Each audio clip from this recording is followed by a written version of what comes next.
안녕하십니까. 이어서 경남 뉴스입니다. 메르스 청정 지역이었던 경남에서도 처음으로 70대 여성이 메르스 1차 양성 판정을 받았습니다. 이 환자는 확진자가 가장 많이 발생한 삼성 서울병원에서 외래 진료를 받은 것으로 나타났습니다. 취재기자 연결합니다. 차주아 기자, 자세한 소식 전해주시죠. 네, 어젯밤 경남에서 처음으로 메르스 1차 양성 판정이 나왔습니다. 1차 양성 판정을 받은 환자는 경남 16번째 메르스 의심자인 77살 조모 씨인데요. 조 씨는 지난 5일부터 경남 창원의 한 병원에 입원 중이다가 어제부터 폐렴 증상을 보여 보건소에 신고됐습니다. 경남 보건당국의 조사 결과 조 씨는 지난달 27일 메르스 감염자가 가장 많이 나온 삼성 서울병원에서 진료를 받았는데요.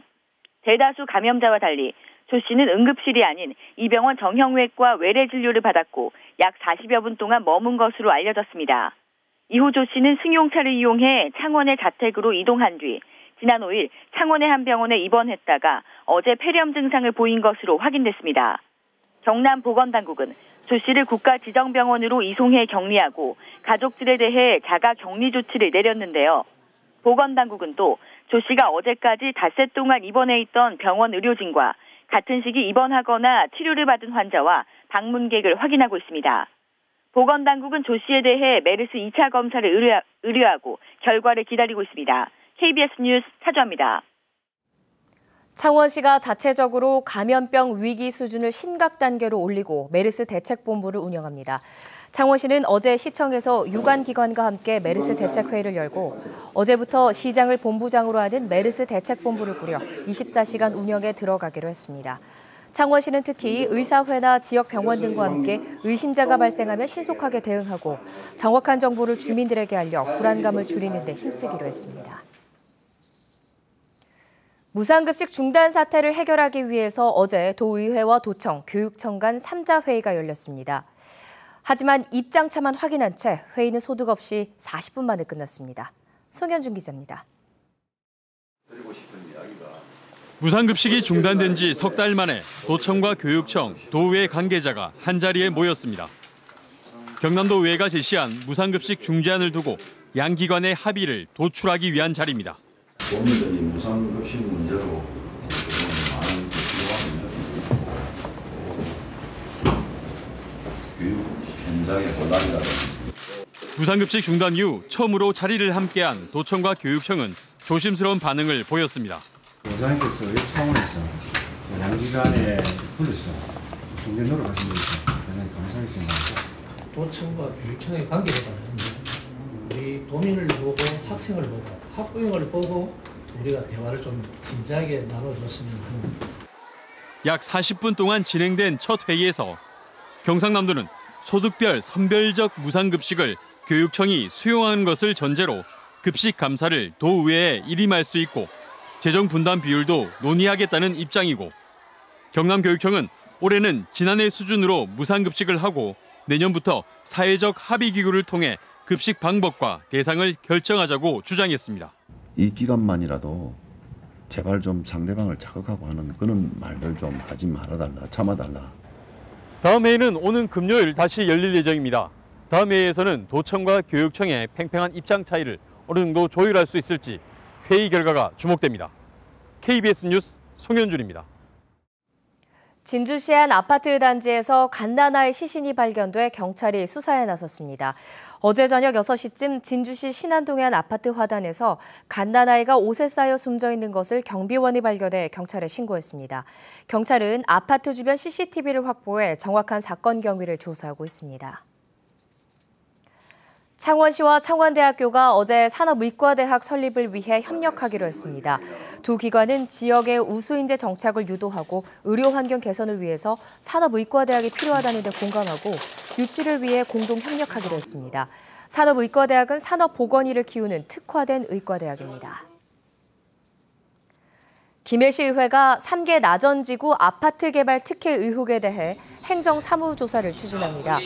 김해시의회 엄정 의원 등 시의원 7명은 김해 3개 나전지구 도시개발 사업에 대한 행정사무조사안을 발의하고 이번 임시회에서 처리할 예정이라고 밝혔습니다.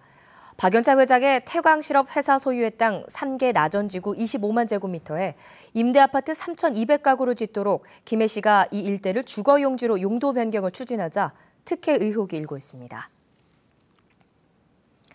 진주 중심가에 자리 잡은 비봉산의 옛 모습을 되찾기 위한 사업이 시작됐는데요.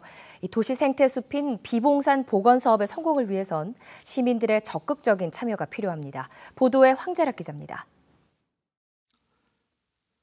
나무와 숲 대신 곳곳이 훼손돼 속살을 드러내고 있는 진주 비봉산. 오랜 기간 각종 개발 행위로 몸살을 앓았습니다. 비봉산의 이런 모습이 알려지자 진주시는 생태공원과 생태 탐방로 등 비봉산 제모습 찾기 계획을 발표하고 사업 추진을 공식화했습니다. 사업 면적은 110헥타르, 필요한 사업비는 전체 91억 원입니다. 본격적인 사업 추진에 앞서 열린 토론회 자리. 전문가들은 도심 생태숲 복원을 위해 사업 추진에 대부분 공감했습니다. 현재의 비봉산은 진주의 상징이라고 표현하기에는 너무 무색합니다. 부끄러울 정도로 상처투성이로 비봉산은 역사와 문화가 함께하는 주제공원으로서의 역할을 할 수 있는 시민공원으로 조성되었으며 문제는 사업 면적의 절반 이상인 사유지 땅 주인의 동의를 얻는 것. 대다수 주민은 사업 추진에 거부감이 큰 상황입니다. 이번 토론회에도 일반 시민은 거의 참석하지 않아 시민 없는 시민 토론회에 그쳤지만 진주시는 원론적인 태도만 되풀이합니다. 시민들도 마음을 모으고 또 이해 당사자분들도 넓은 차원에서 대승적으로 적극적으로 시의 어떤 계획에 적극 동참해 주시고 때문에 비봉산 제모습 찾기가 성공하기 위해선 충분한 설득과 공감대 형성이 우선이라는 지적입니다. KBS 뉴스 황재락입니다.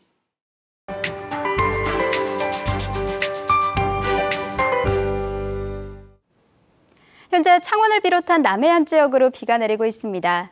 이번 비는 오늘 아침 중에 경남 내륙으로 확대되겠습니다. 다행히 비의 양은 5mm 미만으로 많진 않겠는데요. 하지만 비가 내리면서 한낮 더위도 잠시 주춤하겠습니다. 오늘 창원과 밀양이 24도로 어제보다 6, 7도가량 낮겠습니다. 오늘 출근하실 때는 얇은 겉옷 하나 챙기시는 게 좋겠습니다. 오늘 경남 지역은 제주도 남쪽 해상을 지나는 저기압의 영향을 받다가 점차 벗어나겠습니다. 따라서 지금 내리는 비는 오늘 오후 중에 대부분 그치겠습니다. 오늘 아침 기온은 어제보다 1, 2도가량 높게 시작합니다. 창원이 19.1도로 대부분 지역에서 19도 안팎으로 출발했는데요. 한낮 기온은 창원과 함안이 24도로 어제보다 6, 7도가량 낮겠습니다. 서부 지역으로도 낮 동안 더위는 잠시 쉬어가겠습니다. 오늘 거창이 23도, 합천이 24도로 예년 이맘때보다 3, 4도가량 낮겠습니다. 오늘 해상에서는 안개가 짙게 끼는 곳이 많겠습니다. 항해나 조업하는 선박은 안전운항에 신경 쓰시기 바랍니다. 내일은 다시 또 더워집니다. 대부분 지역에서 30도를 웃돌면서 불볕 더위가 기승을 부리겠습니다. 기상정보였습니다. 창원 상공회의소가 한국거래소와 공동으로 오는 30일 비상장기업 경영자를 대상으로 상장 교육을 합니다. 현대로템이 2013년 수주한 1조 원대 인도 델리 메트로 전동차 사업의 첫 편성 6량이 인도 현지에 도착했습니다. 경남농협이 오는 26일까지 하나로마트 등 경남 지역 350여 개 유통 판매장에 대해 식품위생 특별점검을 합니다. 경남은행이 자동화기기 이용 고객의 사용 빈도 등을 반영해 화면 디자인을 전면 개편했습니다. 경남 지역 해수욕장 28곳이 다음 달 개장합니다. 경상남도는 몽돌 해변으로 유명한 거제 학동해수욕장과 구조라, 와현 등 거제 지역 해수욕장 17곳이 다음 달 1일 문을 연다고 밝혔습니다. 다음 달 3일 사천 남일대 해수욕장에 이어 10일에는 남해 송정과 통영 비진도 해수욕장 등이 개장해 피서객을 맞을 예정입니다. 함양군은 10개 기초자치단체와 함께 고운 최치원 선생 관련 유적지 관광 상품을 개발하기 위한 2차 실무협의회를 열었습니다. 최치원 선생이 시를 읊던 누각인 함양의 학사로를 포함해 경주 정읍 등 곳곳의 유적을 한꺼번에 둘러볼 수 있는 상품 개발 안건 등을 논의했습니다. 한국도로공사는 남해고속도로 냉정분기점에서 서김해 나들목 6.2km 구간과 냉정분기점에서 장유나들목 6.8km 구간을 개통했다고 밝혔습니다. 한국도로공사는 이번 두 구간의 개통으로 남해고속도로 냉정 부산 간 확장 공사가 모두 마무리됐고 이로 인해 차량 통행 소요 시간이 36분가량 단축될 것으로 전망하고 있습니다. KBS 뉴스를 마칩니다. 고맙습니다.